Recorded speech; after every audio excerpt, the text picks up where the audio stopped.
Merħba, l-programm huwa Ras Imbras. Il-bieraħ kien il-jum dinji tal-ktieb u fil-fatt din il-ġimgħa forsi qegħdin tinnutaw ħafna iktar attivitajiet, mhux biss Malta ma madwar id-dinja kollha, anke jekk taraw stazzjonijiet barranin, qed jagħtu ħafna iktar spazju lill-ktieb. U aħna llum ħankunu qegħdin nippruvaw nifhmu eżattament l-industrija tal-pubblikazzjoni f'Malta, tal-pubblikazzjonijiet f'Malta effettivament fejn qiegħda. Miegħi illum waqt Ras Imbras Matthew Borch, manager anzjan fil-Kunsill Nazzjonali tal-Ktieb. Grazzi tal-li ġej tal-programm. Grazzi lek, Mario, sellem anke l-min jismana.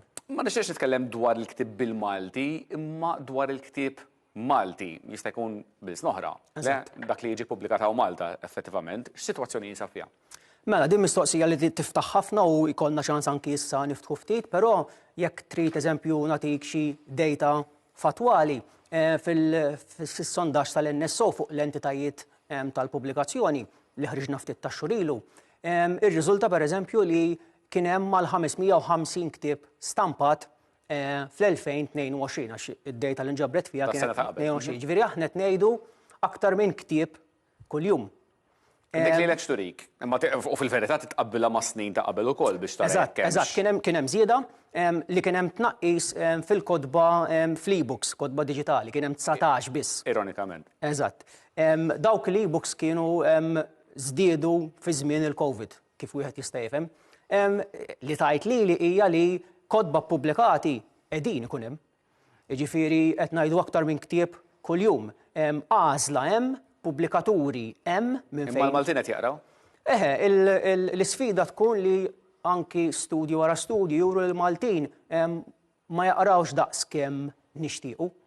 U dik jaf tkun sfida ekonomika ġifieri finanzjarja għal pubblikatur li jrid jiġi f'salib it-toroq se jagħmel, nidħol għall-ispejjeż biex nippubblika ktieb. U l-ispejjeż f'Malta korreġini jekk ngħid xi ħaġa li mhix minnha, ma l-ispejjeż huma kbar.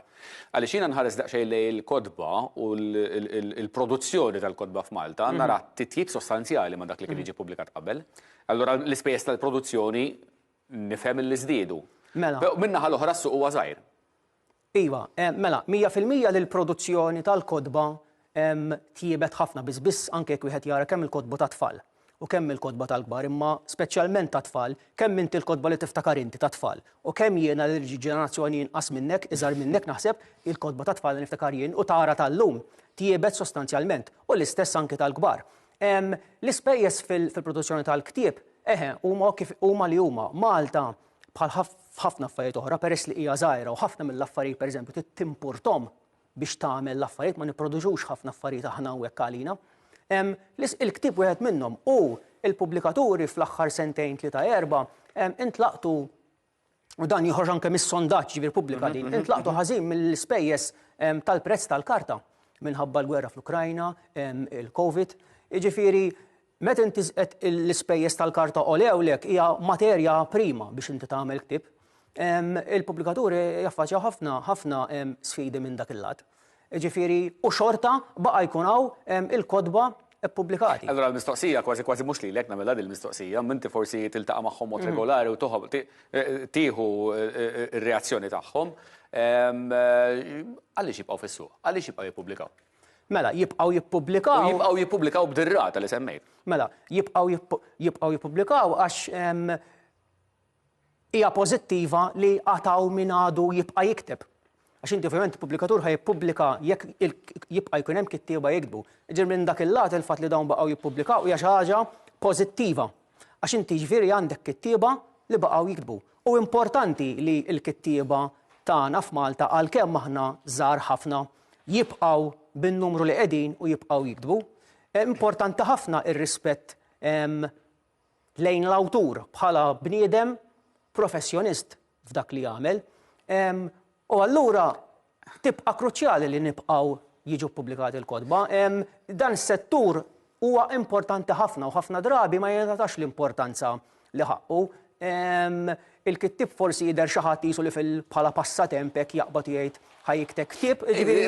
Imma ġifieri inti bir-risposta tiegħek ħriġt li din id-dinamika li teżisti li hemm il-pubblikatur u hemm il-qarrej għax s'issa fuqhom tkellimna, però ħriġt li huwa importanti għax l-aħħar mill-aħħar ix-xogħol huwa tiegħu u għalhekk hemm id-drittijiet tal-awtur, qed nitkellmu dwar ix-xogħlijiet tal-awtur, l-awtur importanti ħafna li qiegħed jikteb. Però inti użajt il-kelma l-awtur professjonist, il-professjoni tal-awtur. Fil-verità, Malta mhix daqshekk faċli li tikteb u tgħix mill-kitba. Eżatt, sfortunatament, li tkun professjonist u l-awtur għandu jitqis u huwa professjonist, hija meħtieġa li bħal kull professjonist ieħor jitħallas tax-xogħol tiegħu. Issa sfortunatament f'Malta qatt m'għandniex kittieba full-time, jiġifieri kittieb li jaqla xiekol mill-kitba li jikteb, xejn aktar, simili kif konna qed nitkellmu wkoll bħal footballers għalkemm illum bdew jiżdiedu ftit bħall-artisti fl-aħħar mill-aħħar. Daw kollha jridu jiddependu minn dħul li ġej minn x'imkien ieħor. Eżatt, jiġifieri dika daqsxejn, dika sfida u aħna bħala Kunsill Nazzjonali tal-Ktieb għandna diversi inizjattivi li jħallu l-flus fil-but tal-kittieba u mbagħad ovvjament meta inti tħalli l-flus fil-but tal-kittieba dan ħajrrifletti fin-nies l-oħra involuti fil-produzzjoni tal-ktieb għax inti għandek ħafna nies involuti dek l-awtur, il-pubblikatur, l-illustratur, l-editur, il-qarrej tal-provi, l-istampatur. Li din qed ngħidu industrija li tinvolvi għexieren u eluf ta' nies jaħdmu magħha. Kont qed ngħidlek għandna ħafna inizjattivi differenti, pereżempju l-Public Lending Rights, il-PLR. Meta inti tmur fil-librerija u tissellef l-awtur ħajjieħu. Kull darba li inti qed tissellef ktieb mill-librerija għal kull tislifa il-kittieb li huma miktubin f'din l-iskema jgħat jingħata ħlas. Għandna il-Premju Nazzjonali tal-Ktieb li hemm premju ta' 4,000 euro monetarju għal min jirbaħ il-premju, il-Fond Malti tal-Ktieb fejn aħna nissussidjaw sa massimu ta' 5,000 għal proġetti. Però xorta m'intix se tgħix bihom daw, ġifieri proġetti tajbin ħafna, importanti ħafna li tagħmluhom u qed tgħinu lis-settur.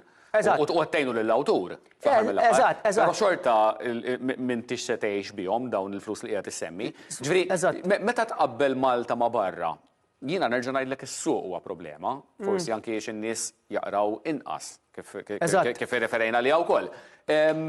L-awtur Malti kif jista' jingħata għajnuna biex jagħmel il-qabża ħalli xogħlijiet tiegħu issa mhux bil-Malti, imma l-ħsibijiet tiegħu li jkun esprima bil-Malti jiġu tradotti fil-sna oħra biex għandhom suq akbar. Bl-esportazzjoni letterarja, dik waħda mill-affarijiet. Punt żejra qabel. Għandna awturi li jagħmluha din, le? Żgur, hemm awturi li anke jekk tara x-xogħol tagħhom jien naf eżempju qed jiġini f'moħħi Emanuel Mifsud. Ħafna mix-xogħol tiegħu huwa tradott f'lingwi differenti, imma inizjattiva personali. Inizjattiva personali ħafna drabi tkun. Issa aħna bħala kunsill nafu li hemm dak in-nuqqas, nafu pereżempju li f'Malta rigward infrastruttura m'hemmx aġenzija letterarja fejn inti u aġenti letterarji, x-xogħol ta' aġent letterarju x'inhu? Fejn inti tqabbad lilu u hu imur u jippromuovi l-ktieb tiegħek biex inti tbieħ jew tixtri id-drittijiet tal-kittieb. Anka il-fatt li aħna qed nitkellmu fuq dil ħaġa, jiena ċert li ħafna nies hemm barra pereżempju anke meta jgħidu drittijiet tal-awtur, copyright, tant is-suġġett mhux mifrux u magħruf forsi li n-nies qed jgħidu fuq ix qed jitkellem. Fimti ġifieri inti tikteb ktieb sewwa, inti għandek id-drittijiet ta' dak il-ktieb għax inti l-kreatur ta' dak ix-xogħol u l-ktieb tiegħek jinqaleb jinnaf fl-arbi. Inti titmur tiddilja mal-pubblikatur arbi u jixtri drittijiet minn għandek bħala awtur u l-pubblikatur tiegħek biex jippubblika x-xogħol bl-arbi u jħallsek tal-li huwa juża x-xogħol tiegħek. Għax l-aħħar mill-aħħar dak huwa x-xogħol tiegħek. Imma issa qed tittini l-impressjoni jisma' aġenzija fuq livell nazzjonali. Qed tittama li jkollna din l-aġenzija fuq livell nazzjonali, isek.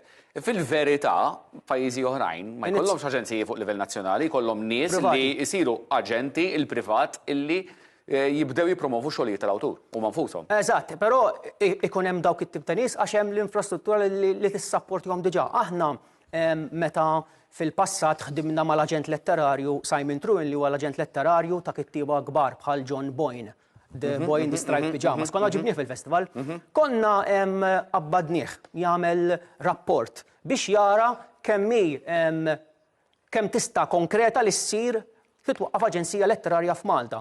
U r-rapport li kien għamlilna sissa kif qegħdin issa mhux sta trendi, ma trendix jekk issir.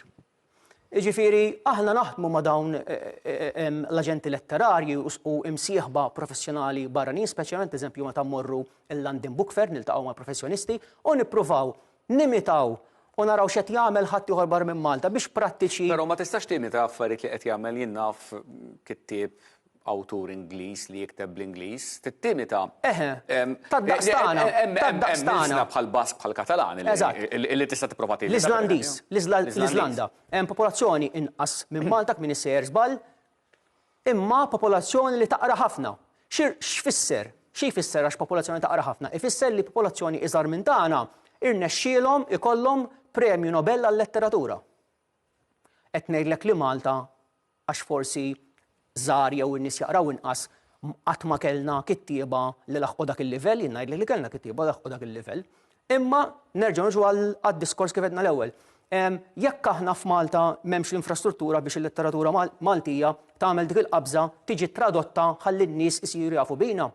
Bil-Malti Malta se tasal, fimt? Ġifieri aħna bħala Kunsill nippruvaw dejjem nafu li hemm dan nuqqas, imma qed nippruvaw dejjem nimmitigawh. Imma hemm sa ċertu livelli tista' tagħmel inti. X'futur tara fil-verità, ġifieri għall-ktieb fuq il-ktieb bil-Malti f'Malta, x'futur tara fis-sitwazzjoni li qegħdin? Din naħseb marbuta wkoll ma' forsi riċerka reċenti li saret li speċi ta' forsi l-Malti qed jintuża inqas u mhux aktar mit-tfal speċjalment. Ekku. Importanti ħafna li jekk inti qed li l-ktieb bil-Malti. Bil-Malti. Il-ktieb bil-Malti. Jekk qed naraw li il-Malti qed jintuża inqas. Jekk trid tippubblika xi ħaġa ta' riċerka ħad tippubblika bl-Ingliż. Għandek awturi Maltin li saru jippubblikaw kotba bl-Ingliż mod dirett. L-użu ta' ġifieri anke l-popolazzjoni minnha nnifisha, kibret il-popolazzjoni, però naqqas l-użu tal-Malti għandek ħafna aktar nies li jużaw il-sna oħra. Ara, l-ewwel nett hemm ċertu tip ta' xogħol letterarju li jekk l-awtur jikteb il-poeżiji bil-Malti ma jistax dan jiktibhom b'lingwa oħra. Ġifieri dawk ma tistax tgħidlu isma' l-Maltin m'għadux jitkellmuh aqleb l-Ingliż. Dik ma tistax.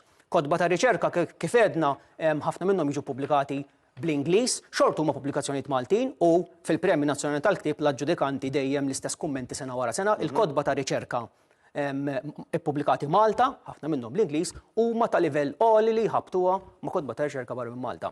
Imma lura l-lingwa jekk il-lingwa se tkun dejjem tiġi mitkellma inqas tidher inqas bil-boards u affarijiet hekk u nies ħajqraw inqas bil-Malti, daka mhux prospettiv sabiħ għaliex għax il-pubblikaturi li jippubblikaw bil-Malti, pereżempju romanzi, novelli u hekk, il-Malti huwa l-materja prima tagħhom, ġifieri dawn jekk il-Malti ħajqraw dejjem inqas nies ħajmorru minn taħt huma u kif qedlek l-ewwel l-industrija hija hemm ħafna nies jiddependu minn ġieli l-argument isir fuq industriji oħrajn kemm industriji oħrajn għax imissu ma' ħafna oħrajn, l-industrija tal-pubblikazzjoni tmiss ma' xi ta' eluf ta' ħaddiema.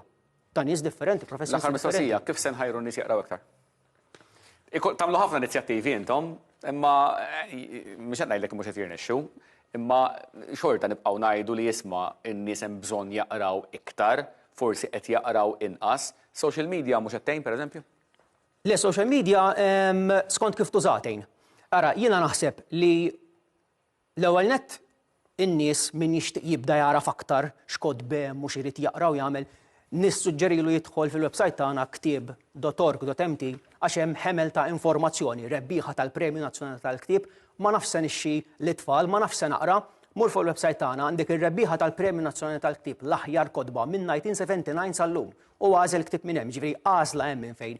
It-tieni li nista' ngħid huwa jiena li jekk tneħħi l-esperjenza personali tal-ħajja, ħafna mill-affarijiet li aħna nafuhom għax kien hemm xi ħadd kittieb iddeċida xi darba li jikteb ktieb fuqhom. Mhux hekk? Imma l-kompetizzjoni mill-affarijiet diġitali, pereżempju llum il-ġurnata ħafna nies morru flok joqogħdu jaqraw ngħidu xtraw appliance le id-dar. Flok raw il-manwal tiegħu marru fuq YouTube. Ħafna drabi l-istejjer hekk saru jaċċessaw minn nies ukoll marru fuq YouTube. Dik kompetizzjoni għal ktieb. L-audiobooks qed ngħidu. Stejjer moqrija, podcast eżempju. Dik tista' tkun waħda minnhom, imma jiena qed nibatek fuq YouTube pereżempju. Kemm tara tfal jaqraw u tara tfal jaraw YouTube? Naħseb jiena ma nerġa' fejn qodda, ma naħseb ħafna iktar tfal jaraw il-YouTube le. Dejjem ħajkun hemm distrazzjonijiet jew affarijiet li telfuk milli tagħmel xi ħaġa. Imma l-qari nara ħin jibqa' dejjem importanti. Jiena ngħid il-qari inti ma tistax tgħix fit-tul, ma tistax tgħix 300 sena. Inti twilit Malta u l-esperjenzi ta' Malti ħat esperjenzhom. Imma jekk inti taqra ktieb dwar skjaf ta' 300 sen ilu li nġib ittieħed l-Amerika, inti se ssir taf l-esperjenza ta' dak l-iskjaf. Allura inti ħadejx fil-wisa. Ma tistax tgħix fitu, ma tistax tgħix 300 sena, imma bil-kodba li taqra tista' tgħix 600 sena fl-esperjenzi li titgħallem tassorbi bil-kodba.